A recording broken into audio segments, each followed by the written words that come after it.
Hello, everyone. This is Phyllis Wilson coming to you with my daily moments. And I'm sitting up in my room and I was thinking about parents that are not married and they are trying to actively date or are interested in entertaining someone other than the person that they had a child with. So they're not together, but they're dating or trying to date other people and actually have a life. And I was sitting in my room and I was thinking about what about the ones who have children? And I don't mean babies. Well, yeah, I guess we can mention babies too, but they have children or they have teenagers or preteens that they are allowing to run their lives, meaning that they don't know how to be the parent anymore. And my question is, when did this shift change to where you allow the child to act as if they're the adults and they're the ones making the decision of when they can be dropped off, when they can be picked up. They're making appointments and scheduling things that's spending your money that you worked for. So when is it that you want to have a life? Should the person or the individuals that you're trying to date or entertain or that you're interested in or have feelings for, whatever your scenario is with another adult where you're trying to become intimate with or have a relationship with, should they be then sticking around and waiting and putting their life on hold too because you have not set any boundaries with that teenager or preteen? Should they be waiting until that child or that toddler turns 18 before you actually learn how to set boundaries? And then you're constantly complaining about needing and wanting to have a life.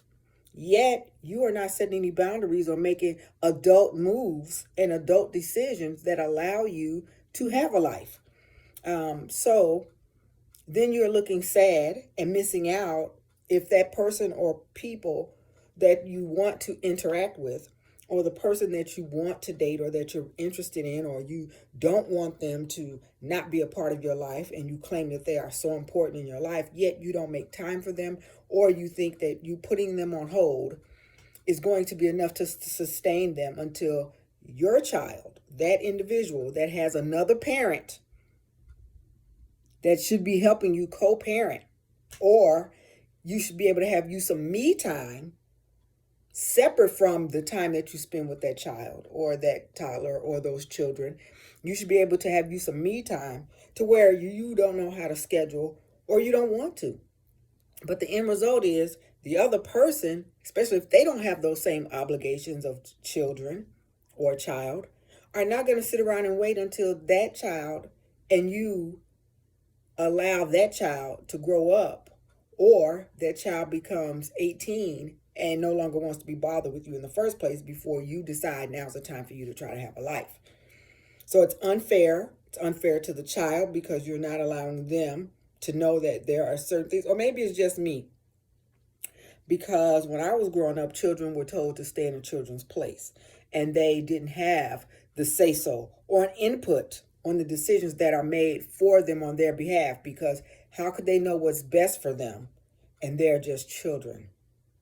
And I think too many parents nowadays have gotten away from that to where now the children are acting as if they're the parents and they're the adults and what they say is what goes.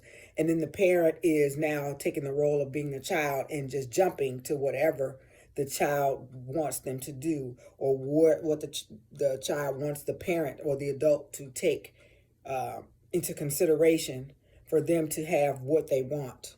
There is no limitation. There is no boundary set. There is no appropriate roles to where the parents are the parents and the children are the children. So instead, you have the children trying to act as the parent, and the parent is pouting because they don't have a life, or they're upset because they feel like now they have to do this or they have to do that because Susie said or Robert made these arrangements. No, put your foot down.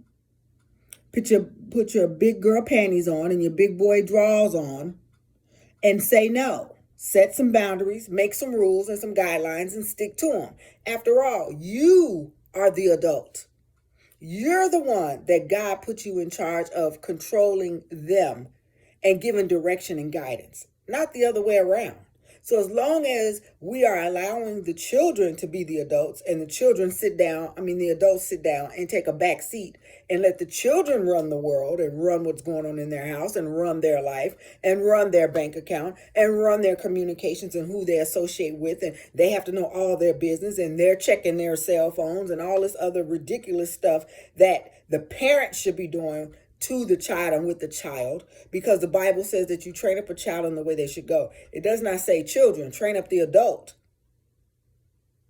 So somewhere, where did we get that turned around? When did that 360-degree change happen? And then there used to be a curfew, and it wasn't enforced by the state per se, because your curfew was at least an hour or 2 hours before the state said you as a child need to be in the house. I sit back and I watch neighbors, I watch friends, I watch associates allow their children to run them. And it raises this question to me and you want to know what's going on and what's happening in the world? Well, some of it is because the children have no guidance. They're the ones that's setting the pace on what's to happen and where life is going. And that's a disservice. And that's where we went wrong. Where we've allowed the children to have a say-so, to make decisions. And then what about the parents that want to answer questions when you say, go get your shoes on, we'll get ready to go? Before they go get their shoes on, the children is asking 50 million questions. Where we going? I don't want to go there. I just want to stay where I'm at. Or no, you go. I don't want to go. I don't want to do this. I don't want to do that. And the parent is backing down and saying, oh, okay, well, then you don't have to go. Or we're just going to be gone for a little while. Or I'm not going to leave you. That's too much talking for me. Because when I was growing up, and as I remember, and even when I was raising my son, get your shoes on, let's go. And guess what he did? Got his shoes on and was ready to go. No questions. I didn't have to give an explanation. I didn't have to give you the list of what we're going to do or where we're going and how much is this going to cost. And, you didn't have a decision on what you're going to eat or whatever. It was whatever we put on your plate and put in front of you, that's what you're going to eat. So we have gotten away from some structure for the children to where that's why they're running amok. That's why you're having all this looting with some of these millennials and all of this other stuff that these children are now doing. I just saw a video not too long ago in the city of Chicago where there are children driving a dune buggy on the Dan Ryan Expressway, and they didn't even look like they were teenagers. But it's 10:30 at night. Where are the parents? Even my grandchildren, 9 p.m., they're in the bed. I don't care if it's the weekend. Because there needs to be some structure. There need to be some order. And if not, those children, those same individual children will be the ones that you'll be getting out of jail, that you'll be going to court for, that will be beating you up as the parent because you've allowed them to act as if they're grown and they have a decision for their lives. They can make the decisions. They can call the shots. And it's like they're raising themselves. Well, how can children raise themselves if they haven't been here long enough to know right from wrong? Or they know right from wrong, but because it doesn't seem fun to do what's right, it seems like it's more fun and more of the in thing to do wrong. And you have allowed them to do that. And then you're sitting back crying and wondering, oh my God, I need some help. Or you want to reach out to everybody else to help you raise them. Well, guess what? When they get to a certain age, it's too late because you've already allowed them to live their lives thinking and having a misunderstanding that they have the control. So parents, take back your control. It was given to you. The children were a blessing that they were born in this world, but you are the one that was the ruler over them, and you are the one that's supposed to be setting the pace and the standards for the adult that they will grow up to be. But if you just birthing them and letting them do whatever they want, you have failed on your assignment as a parent. So think about that and consider that. You're doing them an injustice and a disservice, and you're doing the same thing for you in your life, because they were not to be meant to stay with you all of their life, but they were meant to be commissioned to you as the parent to raise them in the way that they should go, to train them in how they're supposed to be active, good, polite citizens and human beings. But how could they be that if there is no guidance? So you failed in the area of giving guidance and instruction. You failed in the assignment that they were assigned to you. And that's why we're having some of the difficulty that we're having in this world now when it comes to our millennials and when it comes to our youth and when it comes to the ones whose father, who has now father in the home or whose mother isn't in the home.